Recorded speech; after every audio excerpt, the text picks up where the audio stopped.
деҳоти Ворух шаҳри Исфара нахуст маркази фарҳангӣ, фароғатӣ ва варзишии Ширинро мавриди истифода қарор доданд. Ин иншоот бо ҷонибдорӣ аз сиёсати созандаи роҳбарияти олияи давлату ҳукумати мамлакат дар доираи омодагиҳо ба ҷашни 30-солагии истиқлоли давлатии ҷумҳурии Тоҷикистон аз тарафи соҳибкори ватанӣ Сорбон Савриддинов мутобиқ ба талаботи замони муосир сохта шудааст.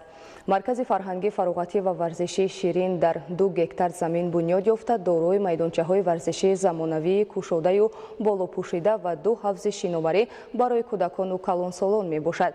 Майдончаҳои кушода ва болопӯшидаи маркази хизматрасонӣ барои бозии футболи хурд, волейбол, баскетбол ва дигар намудҳои варзиш пешбинӣ шуда, барои варзишгарон ҷойҳои либосивазкунӣ ва дигар шароити зарурӣ муҳайё карда шудааст. Ҳамчунин дар ин марказ 3 суҳбаткада ва боғи истироҳатӣ бо аттраксионҳо бунёд карда шудааст, ки ба макони асосии истироҳату фароғати сокинони деҳоти Ворух табдил ёфтааст.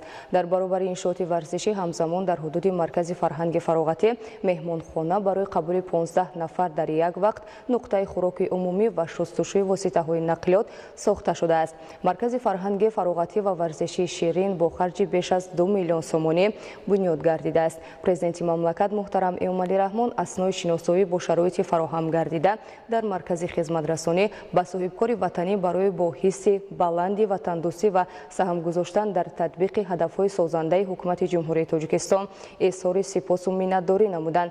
Бунёди иншооти муосири фарҳанги фароғатӣ дар доираи эълони солҳои рушди деҳот, сайёҳӣ ва ҳунарҳои мардумӣ туҳфаи арзандаи ҳукумат